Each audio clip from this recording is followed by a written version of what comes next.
Station 11 by Emily St. John Mandel. Part 3, Chapter 14. Miranda is at work when Arthur Leander calls her again. She's an administrative assistant at a shipping company, Neptune Logistics, where she spends quiet days at a desk shaped like a horseshoe in a private reception area outside her boss's office door. Her boss is a young executive named Leon Prevent, and his door is almost always closed because he's almost always out of town. There are acres of gray carpeting and a wall of glass with a view of Lake Ontario near her desk. There's rarely enough work to keep her occupied for more than an hour or two at a time, which means she can often spend entire afternoons sketching. She's working on a series of graphic novels with long coffee breaks during which she likes to stand by the glass wall and look out at the lake. When she stands here, she feels suspended, floating over the city, the stillness of the water, the horizon framed by other glass towers, and miniature boats drifting in the distance. A soft chime signifies an incoming email. During the long period when her position was staffed by an incompetent temp, the winter of our discontent, Leon Prevent calls it, Leon took to outsourcing his travel planning to his subordinate Hannah's administrative assistant, Thea, who is impeccable in a smooth corporate way that Miranda admires, and who has just forwarded Leon's flight confirmation emails for next month's trip to Tokyo. In Thea's presence, she feels ragged and unkempt, curls sticking up in all directions, while Thea's hair is glossy and precise, her clothes never quite right, whereas Thea's clothes are perfect. Miranda's lipstick is always too gaudy or too dark, her heels too high or too low. Her stockings all have holes in the feet and have been worn strategically with specific pairs of shoes. The shoes have scuffed heels, filled in carefully with permanent marker.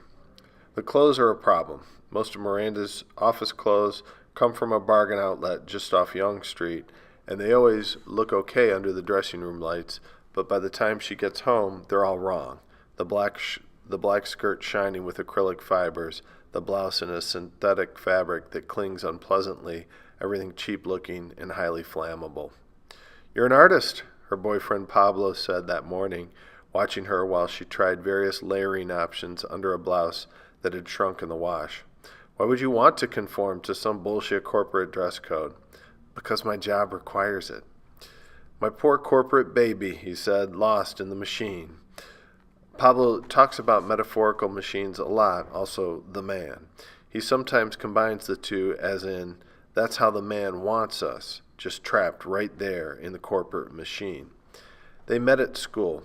Pablo graduated a year ahead of her, and at first his career seemed so brilliant that she stopped being a waitress at his invitation. He sold a painting for $10,000 and then a larger one for $21,000, and he was poised to become the next big thing. But then a show got canceled, and he sold nothing else in the year that followed, absolutely nothing, so Miranda signed with a temp agency and found herself a short time later at her desk in a high tower outside of Leon Prevent's office door. "Hang in there, baby," he said that morning, watching her dress. "You know this is only temporary." "Sure," she said.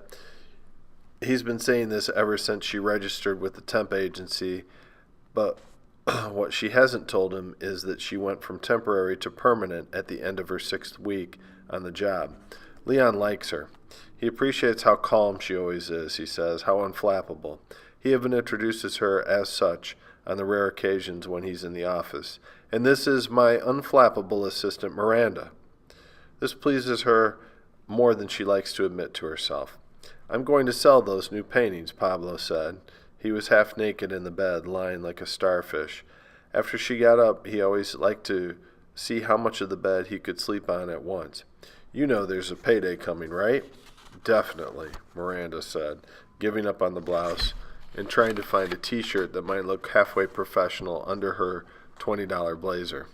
"Almost no one from that last show sold anything," he said, talking mostly to himself now. "I know it's temporary, but this is her secret. She doesn't want it to end. What she can never tell Pablo, because he disdains all things corporate, is that she likes being at Neptune Logistics more than she likes being at home. Home is a small, dark apartment with an ever-growing population of dust bunnies, the hallway narrowed by Pablo's canvases propped up against the walls, an easel blocking the lower half of the living room window. Her workspace at Neptune Logistics is all clean lines and recessed lighting. She works on her never-ending project for hours at a time. In art school, they talked about day jobs in tones of horrors. She never would have imagined that her day job would be the calmest and least cluttered part of her life. She receives 5 emails from Thea this morning, forwarded flight and hotel confirmations for Leon's upcoming trip to Asia. Miranda spends some time on the Asian travel itinerary, Japan, then Singapore, then South Korea.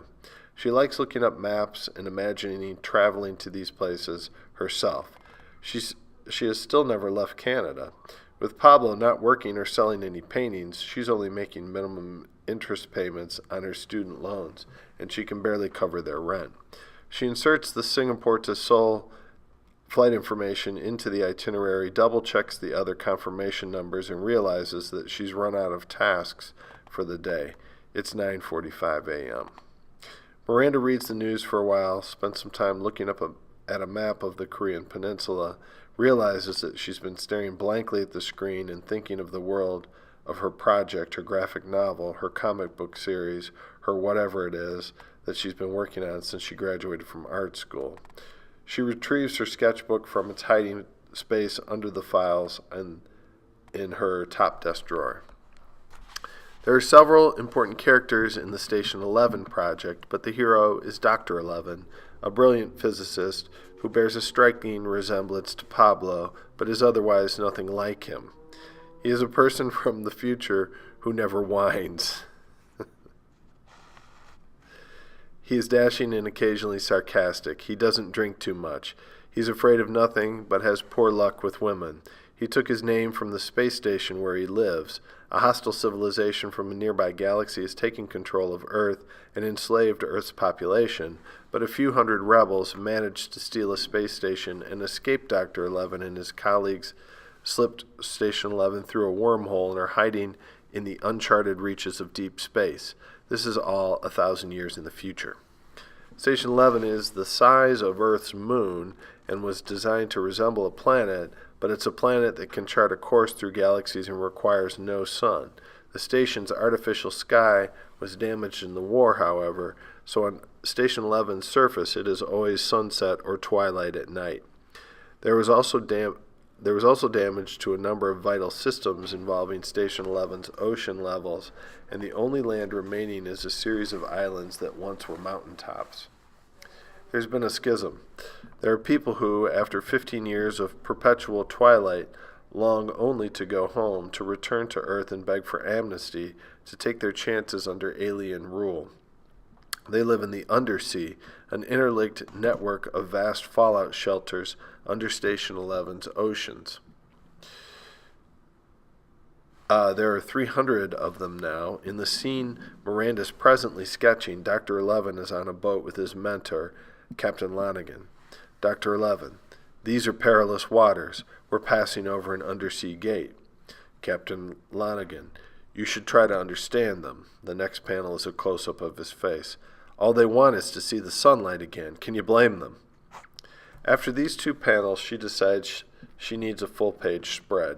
She's already painted the image, and when she closes her eyes, she can almost see it, clipped to her easel at home. The seahorse is a massive dust-colored creature. The seahorse is a massive rust-colored creature with blank eyes like saucers, half animal, half machine, the blue light of a radio transmitter glowing on the side of its head. Moving silent through the water, beautiful and nightmarish, a human rider from the undersea astride the curve of its spine. Deep blue water up to the top inch of the painting. On the water's surface, Dr. 11 and Captain Lonigan in their rowboat under the foreign constellations of deep space.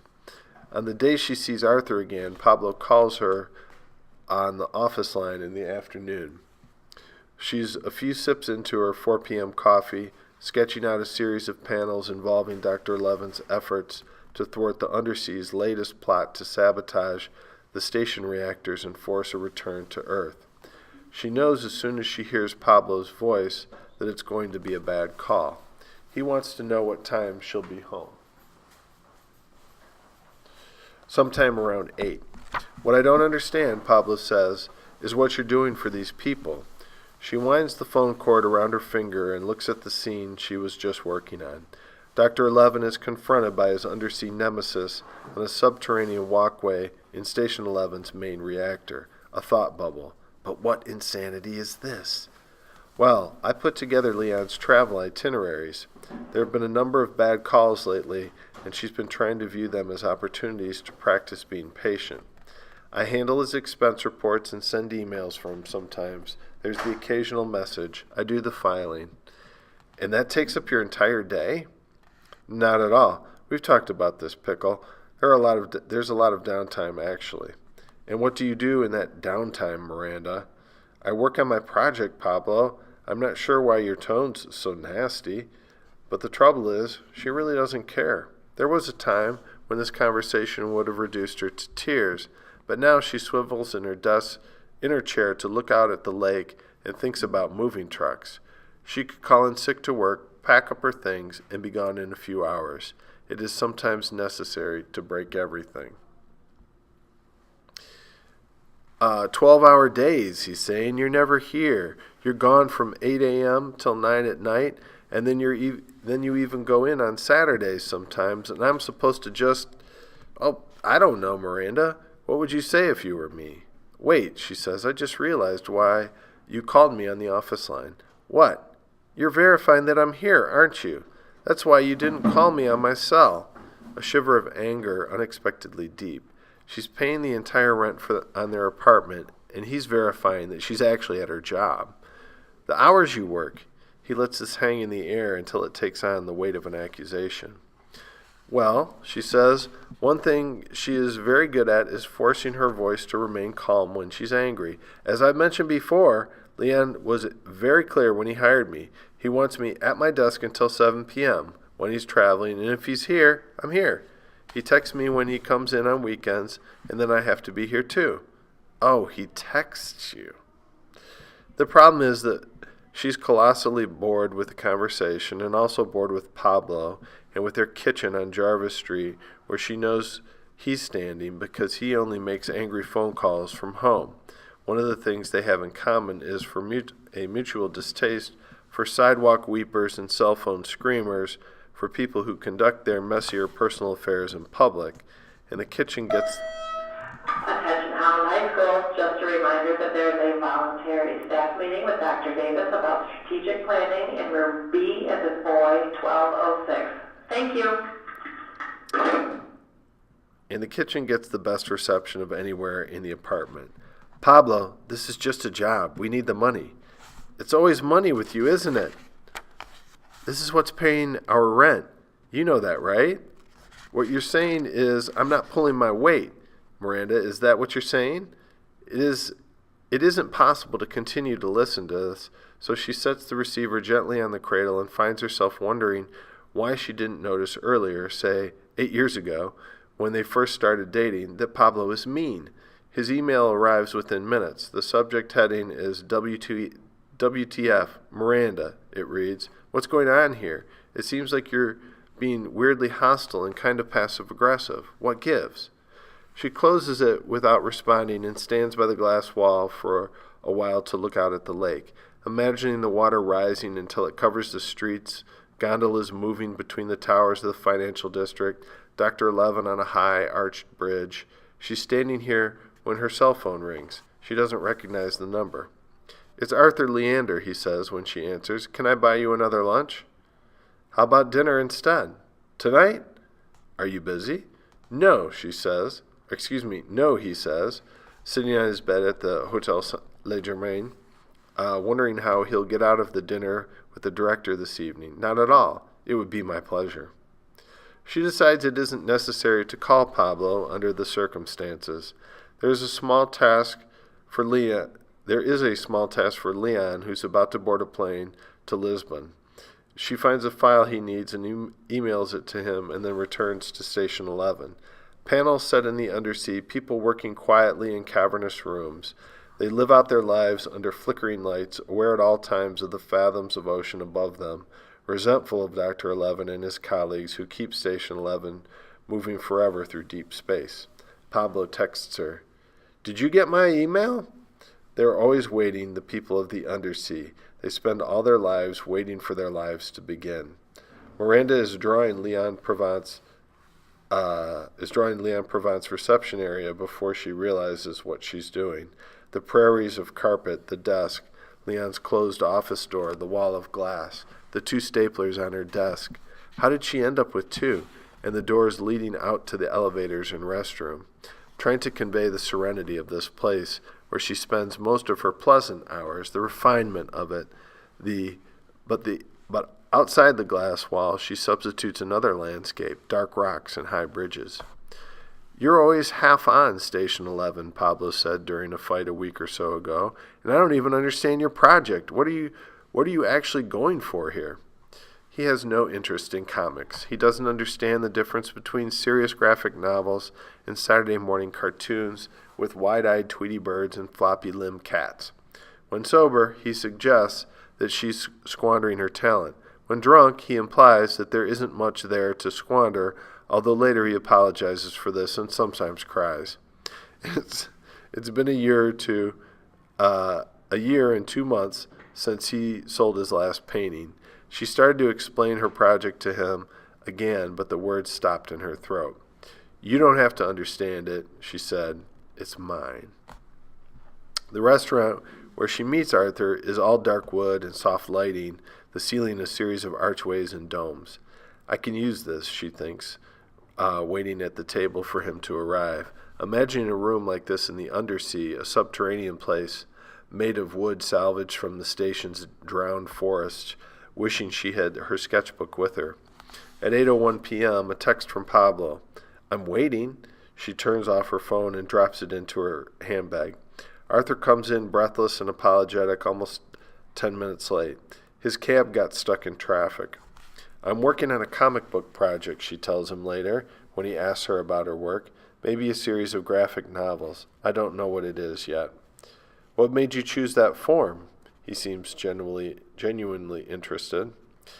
"I used to read a lot of comics when I was a kid. Did you ever read Calvin and Hobbes?" Arthur is watching her closely. He looks young, she thinks, for 36. He looks only slightly older than he did when they met for lunch 7 years ago. "Sure," Arthur says. "I loved Calvin and Hobbes. My best friend has a stack of books when we were growing up." "Is your friend from the island? Maybe I knew him." Victoria, she picked up and moved to Toronto 15 years ago, but you were telling me about Calvin and Hobbes." "Yes, right. Do you remember Spaceman Spiff?" She loved those panels especially. Spiff's flying saucer, crossing alien skies, the little astronaut in his goggles under the saucer's glass dome. Often it was funny, but also it was beautiful. She tells him about coming back to Delano Island for Christmas in her first year of art school, after a semester marked by failure and frustrating attempts at photography. She started thumbing through an old Calvin and Hobbes and thought, these red desert landscapes, these skies with 2 moons. She began thinking about the possibilities of the form, about spaceships and stars and alien planets, but a year passed before she invented the beautiful wreckage of Station 11. Arthur watches her across the table. Dinner goes very late. "Are you still with Pablo?" he asks. When they're out on the street, he's hailing a cab. Certain things have been decided without either of them exactly talking about it. "We're breaking up. We're not right for each other." Saying it aloud makes it true. They are getting into a taxi. They're kissing in the back seat. He's steering her across the lobby of the hotel with his hand on her back. She's kissing him in the elevator. She's following him to his room. Text from Pablo at 9, 10, and 11 p.m. "Are you mad at me?" ? She replies to this, "Staying with a friend tonight. We'll be home in the morning, then we can talk," which elicits, You know what?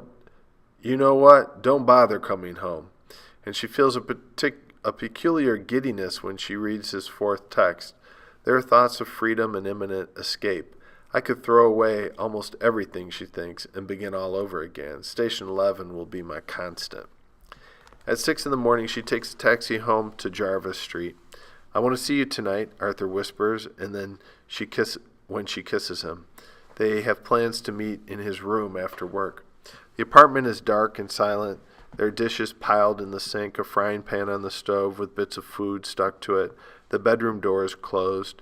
She packs 2 suitcases, one for clothes, one for art supplies, and is gone in 15 minutes. In the employee gym at Neptune Logistics, she showers and changes into clothes, slightly rumpled by the suitcase, meets her own gaze in the mirror while she's putting on makeup. I repent nothing. A line remembered from the fog of the internet. I am heartless, she thinks, but she knows even through her guilt, that this isn't true. She knows that there are traps everywhere that can make her cry. She knows the way she dies a little every time someone asks her for change and she doesn't give it to them means that she's too soft for this world, or perhaps just for this city. She feels so small here. There are tears in her eyes now. Miranda is a person with very few certainties, but one of them is that only the dishonorable leave when things get difficult. I don't know, Arthur says at 2 in the morning. They're lying in his enormous bed at the Hotel Le Germain. And he's here in Toronto for 3 weeks and then going back to Los Angeles. She wants to believe they're lying in the moonlight, but she knows the light through the window is probably mostly electric. Can you call the pursuit of happiness dishonorable? Surely sleeping with film stars when you live with someone else isn't honorable per se. He lifts slightly in the bed, uncomfortable with the term film star, and kisses the top of her head. I'm going to go back to the apartment in the morning to get a few more things, she says, sometime around 4 a.m., half asleep, thinking about a painting she left on her easel, a seahorse rising up from the bottom of the ocean. They've been talking about plans. Things have been solidifying rapidly. You don't think he'll do anything stupid, do you, Pablo? No, she says. He won't do anything except maybe yell. She can't keep her eyes open. You're sure about that? He waits for an answer, but she's fallen asleep. He kisses her forehead. She murmurs something, but doesn't wake up, and lifts the duvet to cover her bare shoulders, turns off the television, and then the light.